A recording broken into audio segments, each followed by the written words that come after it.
No momento onde você tem coisas feitas, comunicações feitas de forma informal em grupos de WhatsApp, e você tem envios de coisas para e-mails pessoais, não precisa inferir nada. Esta é a definição de uma ação clandestina.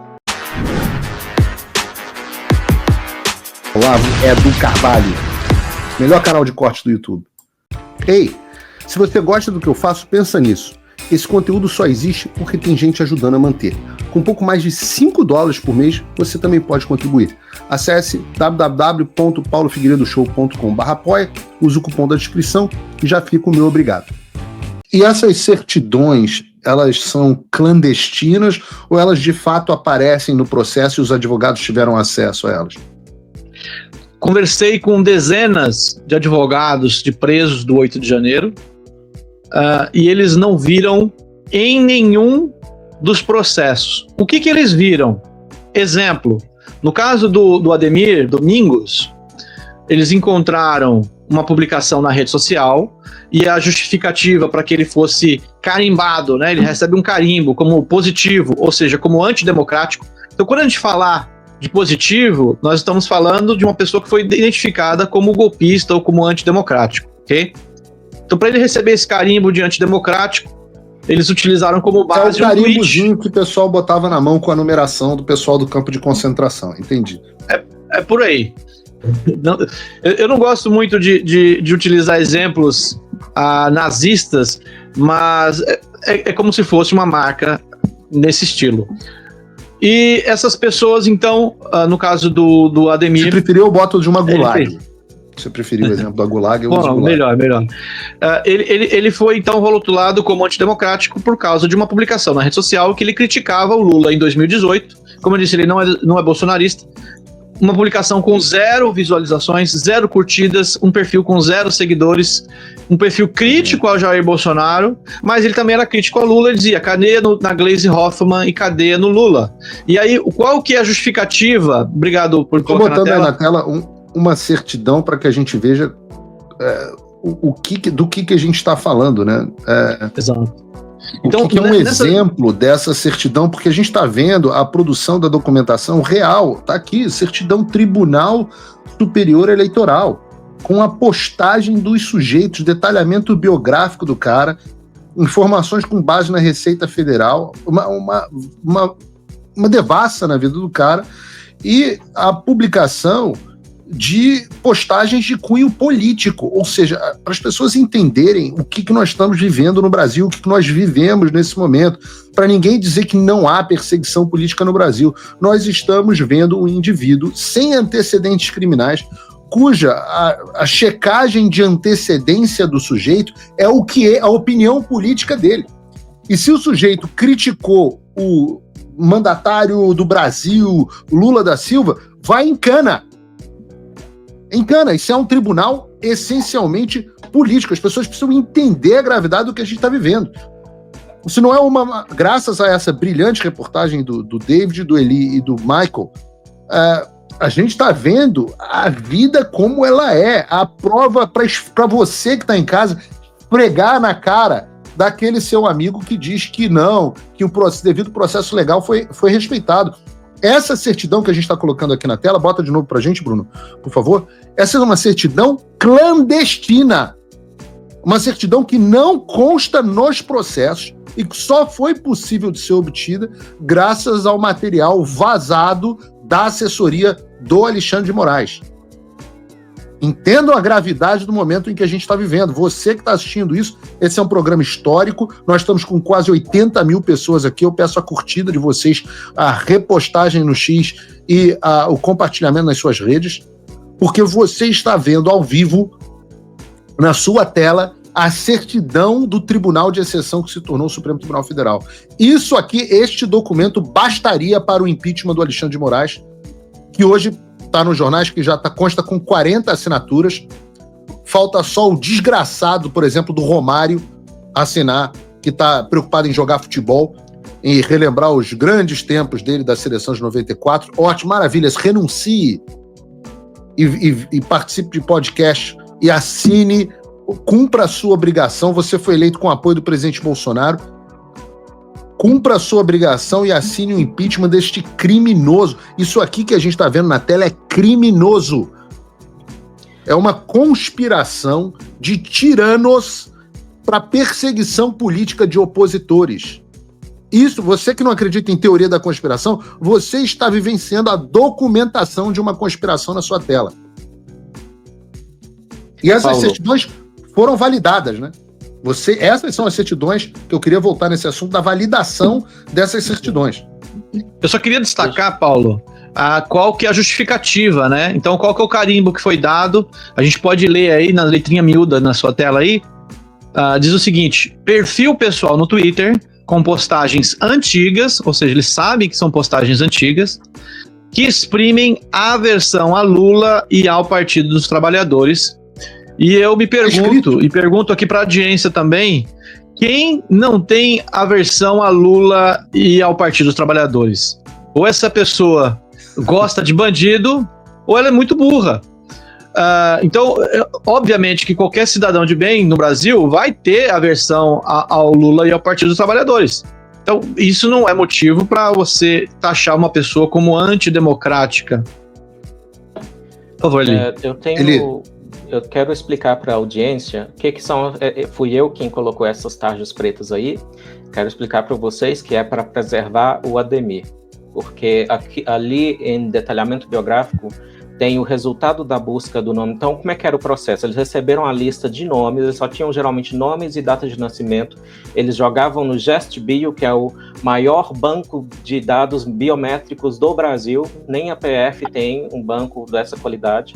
Ou seja, foi criado para eleições, foi criado para diferenciar um eleitor de outro eleitor, para não ter confusão na hora do voto. Um voto ser um voto mesmo. Então foi para isso que eu tirei essas informações. Tem lista PF, tem endereço e tem a foto dele também no GestBio. E a gente também colocou na nossa reportagem que as nossas fontes disseram, nossas fontes próximas à investigação, ao núcleo, disseram que o criador, o mantenedor, não sei se ele é o criador desse banco de dados GestBio, estava reticente, estava relutante a dar esse acesso, tanto que foram necessárias 2 decisões judiciais para ele liberar para o Talhaferro. A primeira veio do Benedito da Silva, famoso aí, por ter cumprido missões. E missão dada e missão cumprida. Outra do próprio Alexandre de Moraes, e essa do Alexandre de Moraes foi publicada no dia 10 de janeiro de 2023, no Diário Oficial. Fala pessoal, tá gostando desse vídeo? Não esqueça de deixar o seu like e se inscrever no canal Olavo Edu Carvalho para receber notícias quentíssimas todos os dias. Isso ajuda demais o nosso trabalho e o YouTube irá recomendar para mais pessoas. No Diário Oficial da União, e lá ele dizia que estava dando ao Talhaferro acesso aos dados do TSE, e aproveitando no mesmo diário, no mesmo parágrafo, ele diz que é para olhar as pessoas que são envolvidas nos atos terroristas do 8 de janeiro. E, coincidência ou não, eu estava reapurando os dados do Ademir e achei ele citado no G1, uma lista, e a gente fala na reportagem que muitas vezes esse núcleo aí foi catando listinhas da imprensa, de contas anônimas das redes sociais que estavam fazendo esse trabalho amador de investigação dos envolvidos nos atos, tá? E o G1, nesse mesmo dia 10 de janeiro, chamou o Ademir de terrorista e falou, saiba que os envolvidos nos atos terroristas... A Globo. Ou seja, a Globo. Globo chamou um brasileiro não condenado, não sequer acusado de terrorismo, corroborando as narrativas do Alexandre de Moraes. Há uma coincidência de vocabulário entre esse grupo de mídia e o Alexandre de Moraes, e falamos com juristas, é normal ficar já dizendo ali, ele é o relator desse processo, afinal de contas, não é normal ele já colocar ali que são atos terroristas, inclusive não faz sentido nenhum para a lei brasileira, esse tipo de acontecimento, de incidente, não se encaixaria na definição legal de terrorismo. Sim. Um dos pontos que eu achei interessantes foi dessas novas mensagens que vocês divulgaram, foi que há um diálogo específico entre o Eduardo Talhaferro e a Eukiko Kussahara, Cristina Eukiko Kussahara, né, chefe de gabinete do Alexandre em 2023, onde ela pede ao Talhaferro que espione os grupos de WhatsApp e Telegram das pessoas que haviam sido detidas para saber se havia algo neles relacionado à manifestação do 8 de janeiro. O pior ainda, que ela instrui o Talhaferro a coletar esses dados e não enviar via um canal formal, etc, etc. Não, tudo fora do processo, de forma clandestina, inclusive indicando um e-mail pessoal, e essa é uma assinatura pessoal do próprio Alexandre de Moraes no processo, que é o e-mail dele, alegêmeos@uol.com.br. alegêmeos@uol.com.br. E nisso eu pergunto o seguinte: a gente está falando, então, na investigação de vocês, sobre uma espionagem política contra civis clandestina com o envolvimento e a digital pessoal do pseudo-juiz Alexandre de Moraes. Sim, o que a gente observa aí, e é importante deixar bem claro o contexto, tá?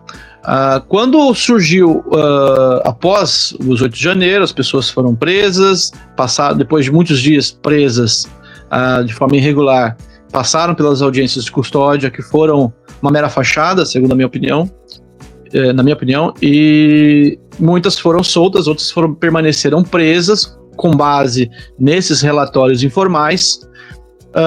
E no dia 8 de março, o Alexandre de Moraes, que já estava começando a ficar feio para ele, né? Algumas pessoas presas ali, já havia relatórios de instituições de defesa dos direitos humanos relatando violações dos direitos humanos nas prisões do 8 de janeiro, tá? Inclusive a DPU e a Associação de Familiares de Vítimas do 8 de janeiro, que hoje é liderada pelo advogado Ezequiel Silveira. E Alexandre de Moraes queria fazer uma jogada de marketing, né? Ele queria fazer um grande marketing no Dia da Mulher, mostrando que ele era um humanitário, né? Então ele ia soltar algumas mulheres no dia 8 de março de 2023. E para isso, então, ele precisava selecionar algumas mulheres e colocar alguns critérios, né? Ele não elenca e não detalha quais foram os critérios, mas geralmente são questões ligadas à idade, a mulheres com filhos, entre outras coisas, pessoas doentes.